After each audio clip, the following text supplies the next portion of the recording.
好，大家好，咁又嚟到讀住去偷窺系列，咁今次會睇嘅係《都市生存手冊》，咁啊今次我俾3星嘅一本書。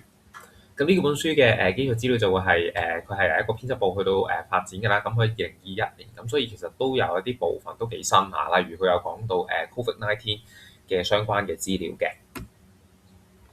咁簡而言之啦，佢將城市裏邊講咗9大嘅危機，咁分別就係會有暴力犯罪啦、手槍處理啦、火災啦、洪水啦、毒物啦、地震啦、落雷、生物危害同埋心理健康等等嘅。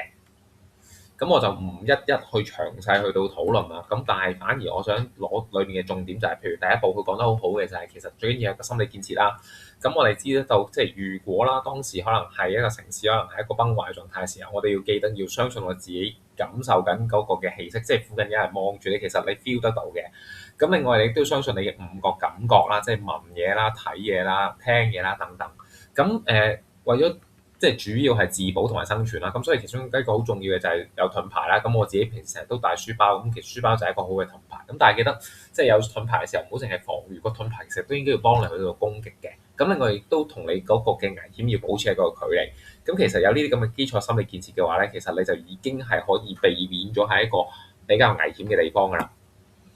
咁就住暴力犯罪裏邊，我攞一啲重點啦。咁譬如啱啱香港其實發生咗一個嘅搶金條嘅事件啦。咁譬如即係我將佢裏邊嘅內容同個搶金條嘅事件兩樣嘢擺埋一齊嘅時候，我其實都覺得好緊要嘅一樣就係拋出個財物。因為其實拋出財物嗰個瞬間嘅時候，嗰個犯人其實佢嘅一個集中點就會喺個財物，而唔會喺你嗰度。咁你可能會幫自己買到一啲時間嘅。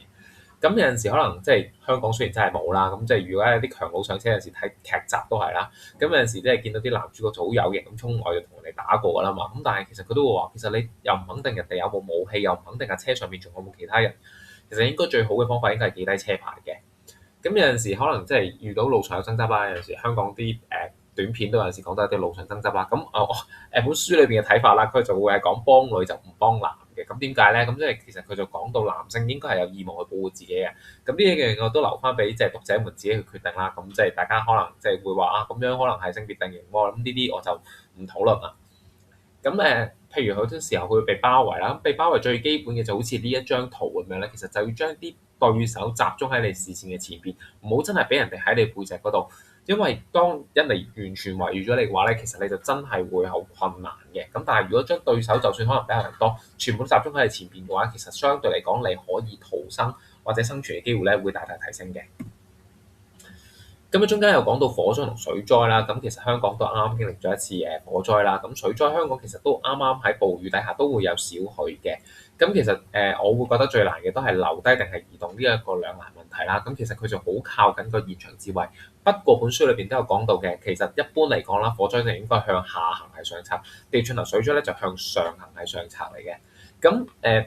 中間啦，其實喺火災嘅時候，其實大家都有陣時見到人喺嗰啲窗戶度求生啦。咁但係我會認為啦，其實本書亦都認為咧，其實開窗戶其實往往都係下策嚟嘅，因為其實為咗火去提供氧氣。咁呢一個其實就以前喺本書，即係我哋喺科學書同埋我喺高中嘅化學書裏邊都有講到嘅一個火三角。因為其實火嘅燃燒係需要3樣嘢嘅，就係氧氣啦、佢嘅燃料啦，同埋佢嘅溫度。其實你只要有齊呢3樣嘢嘅話咧，咁個火就會燒得起。你掹走佢任何一樣嘅話咧，其實個火都會燒唔起嘅。而你喺火災裏邊開窗，其實就正正提供咗好多氧氣等佢衝入嚟。咁其實係一個好危險嘅一件事情嚟嘅。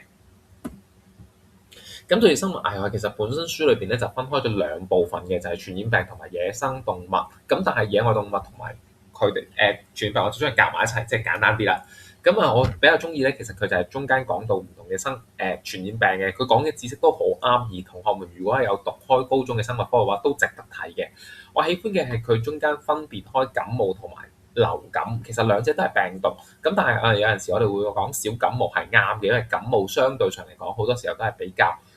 低嚴重性嘅，但係流感就好少小流感，多數流感就係比較嚴重。咁所以呢個會係日常比較容易分辨嘅方法啦。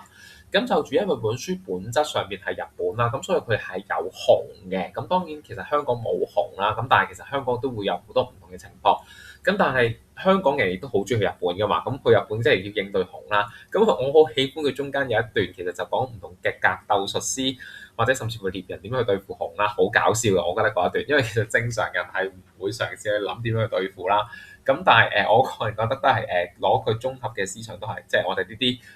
門外漢啦，最好都係平靜地後移，遇到紅嘅話，都係慢慢離開會比較理想嘅。咁我讀後感係咩咧？咁其實書裏邊有好多好圖文並茂，例如佢現場如果有啲腸係飛咗出嚟啊，嗰個人係受咗好嚴重嘅外傷啊，或者可能係把刀擺咗喺條頸度啊等等，咁佢有好多圖文並茂嘅解釋嘅。不過其實我會覺得啦，其實你唔係喺嗰個情況底下，你好難去得真係處理。你睇張相其實都幫助唔大，雖然你有張相係理論上幫我理解到嘅，咁但係我會覺得其實好多時候都係靠現場智慧嘅時候，咁就冇乜可以幫我去提升得到個現場智慧嘅一啲嘅方法。不過有基礎資料先至有機會有現場智慧，點解咧？因為其實成本書對我嚟講，我會認為係幫我去到居安思危啦。即係我哋就算香港係一個好安全嘅城市都好啦，咁其實火災同水災都真係會發生嘅。咁另外其實我都會覺得我嘅常識係會幫到我，但係所謂嘅常識究竟係啲咩咧？就係課本知識同埋日常故事啦。課本知識喺邊度咧？頭先有講到嘅火三角啦，係我讀科學科同埋化學科學翻嚟㗎啦。就住傳染病嘅知識，呢個係我喺生物科上面嘅專業啦。咁另外日常故事嘅時候睇人哋嗰啲故事，無論係可能係走得甩好走唔甩都好，咁我都會盡量去記住，以至於我可能遇到嗰件事嘅時候，我會唔係咁多問號，而係多啲感嘆號。我知道我要點樣反應，嗰度賺嗰一兩秒，可能就係一個生同埋死嘅關係。咁所以其實好大程度上面都係鼓勵緊同學，你哋多啲去到真真正正去學本書裏邊嘅知識，而唔係話考完試我哋就算咯。咁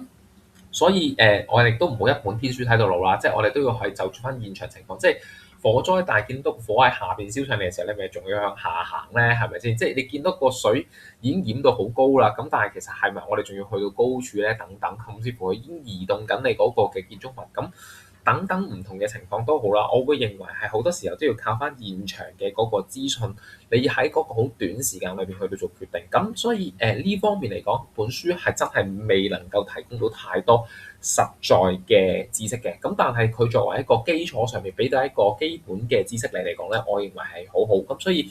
我認為即係作為居安思危話好，或者可能同學們去諗翻其實本書裏邊教嘅嘢，其實實質有啲咩應用等等都好啦。咁都係一本好嘅書，而本書喺中後段咧，亦都有講一啲常見喺城市裏邊有毒嘅食物或者植物等等嘅，咁所以其實佢會幫你避免得到啦，甚至乎可能係當你喺個城市喺一個崩壞狀態底下，其實有啲咩可以愛嚟做充飢嘅食物咧，等等都係一個好好嘅參考書。咁所以我哋今次嘅分享就到呢度先啦，下次有機會再見，拜拜。